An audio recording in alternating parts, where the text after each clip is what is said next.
나는 아무것도 아닙니다.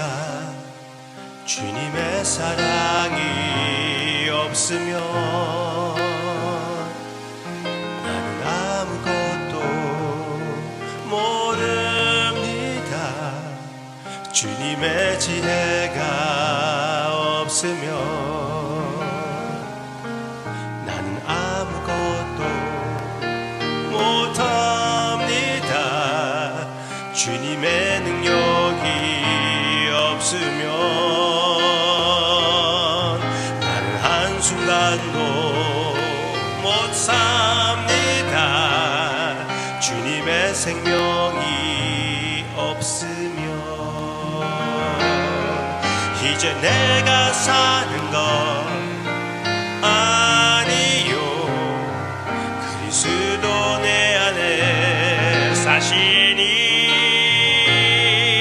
오직 그의 생명이 나의 생명, 나의 모든 날들도 주의 것.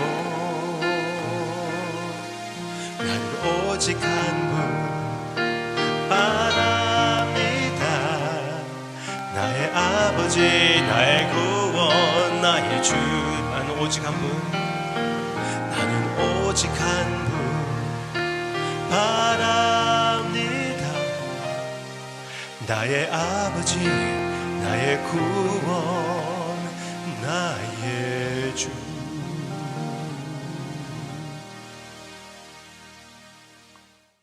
지금부터 우리는 에스겔을 묵상하게 됩니다.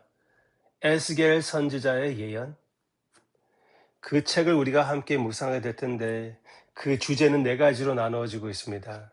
네 가지. 하나님의 영광, 그리고 죄, 그리고 심판, 그리고 미래의 소망. 이 네 가지입니다. 영광, 죄, 심판, 소망. 이 네 가지. 오늘 8장에서는 그들의 죄의 모습을 보는데 특별한 특징이 나타나고 있습니다. 여기 8장 말씀을 보기를 원합니다. 8장 말씀. 여기 5절 보시기를 바랍니다. 그가 내게 이르시되 인자야, 이제 너는 눈을 들어 북쪽을 바라보라 하시기로 내가 눈을 들어 북쪽을 바라보니 제단 문 어기 북쪽에 그 질투의 우상이 있더라.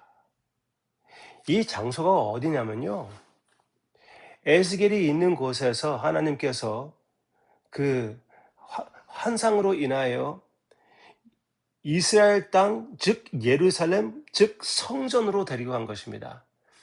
그런데 그 성전 속에 질투의 우상이 있다는 것입니다. 지극히 가장 거룩한 곳, 거기에 우상이 세워져 있다는 것입니다. 그 성전 속에, 그냥 바깥에가 아니라, 그냥 상위에가 아니라 성전 속에 이 질투의 우상이 있다는 것입니다. 하나님 대신하여 다른 신을 섬기고 있는 것이에요. 조금 있다가 보면은 하나님을 오히려 등지고, 백성들이, 장로들이 하나님 여호와를 등지고 우상들을 섬기는 그 모습이 바로 이 성전에서 나오고 있다는 것이에요. 얼마나 슬픕니까? 얼마나 하나님의 심판을 마땅히 불러내는 그런 악독한 행동입니까? 그렇지만 우리는 손가락질하기 어려워요. 우리의 상태는 어떻습니까? 한면으로는 역시 우리도 포로 생활을 하고 있지만 또 반면에 참된 성전이신 우리 주님께서 오셨고 주님 안에서 주님의 교회 그리고 우리 개인이 하나님의 성전이 되었습니다. 주님의 교회는 하나님의 주님이 참된 성전, 요한복음 2장. 교회가 하나님의 참된 성전, 고린도전서 3장. 개인이 하나님의 참된, 여호와의 참된 성전, 고린도전서 6장 등등. 그러면은 이렇게 이스라엘 백성들이, 에스겔이 기대했던, 바라보았던 그 성전의 삶을 우리가 살게 되었다면은 이 성전 속에 있는 그 모든 우상 숭배하는 것들, 그 우상들을 내려놓는 것은 얼마나 매우 더 중요한 것입니까? 거룩하게 살고 싶지 않습니까? 거짓된 삶을 사는 것이 너무나 괴롭지 않습니까? 이중적인 삶을 사는 것이 너무나 불편하지 않아요. 다 내려놓으시기를 바랍니다. 그 모든 우상들을 부인하십시오.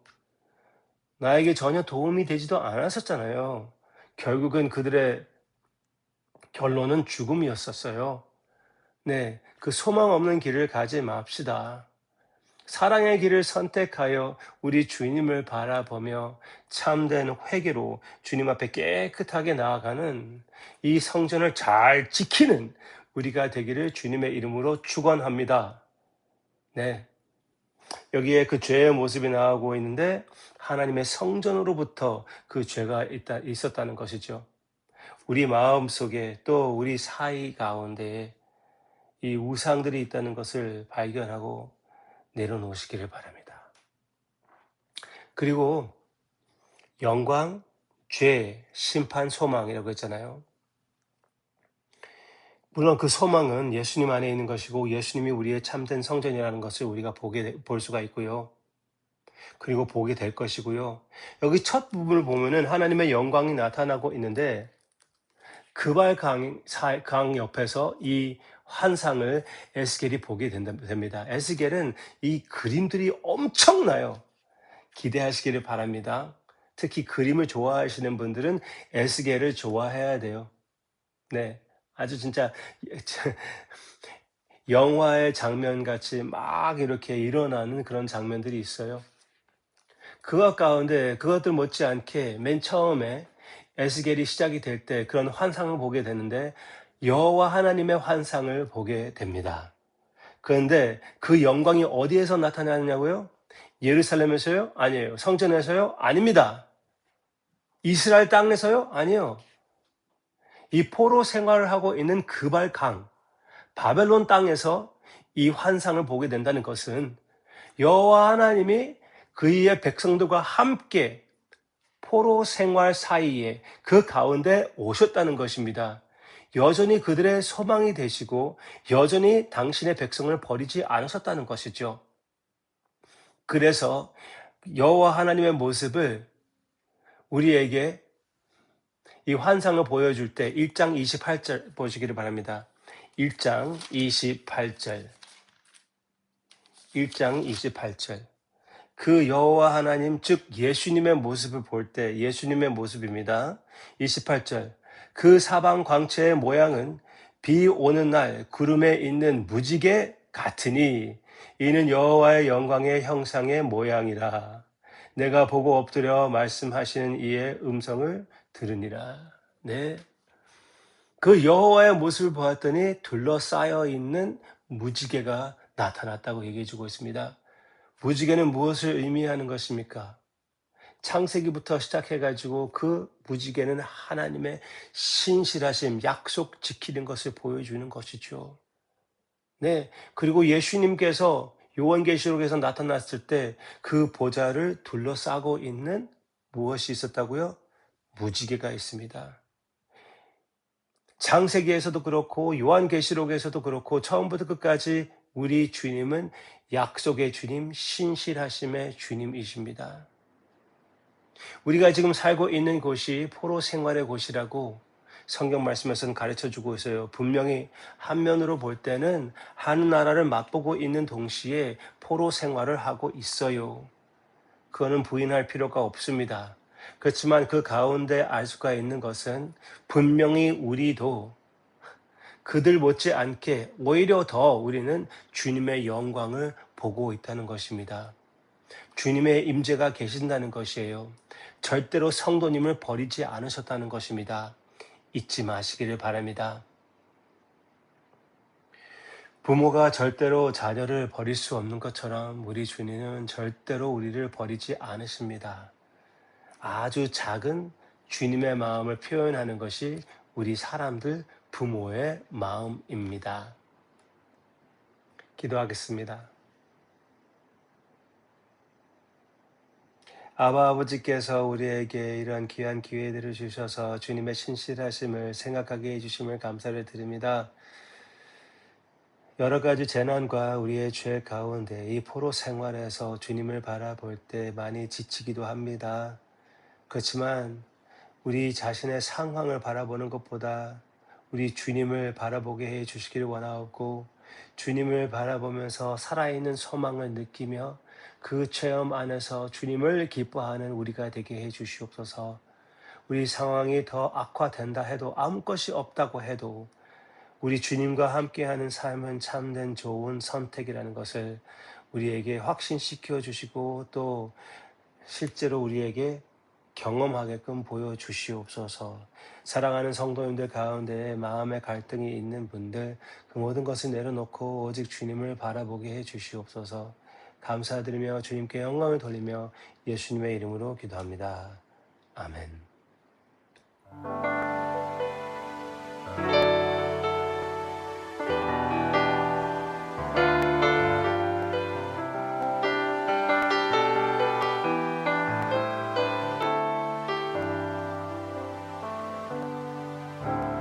무명이어도 공허하지 않는 것은 예수 안에 날 만족함이라. 가난하여도 부족하지 않는 것은 예수 안에 오직 나는 부요함이라. 고난 중에도 견뎌낼 수 있는 것은 주의 계획 믿기 때문이라. 실패하여도 일어설 수 있는 것은 예수 안에 오직 나는 승리함이라. 난 예수로 충만하네. 난 예수로 충만하네. 난 예수로 충만하네. 영원한 왕 내 안에 살아계시네. 내 몸이 약해도 낙심하지 않는 것은 예수 안에 난 완전함이라. 이러한 세상 부럽지 않은 것은 난 예수로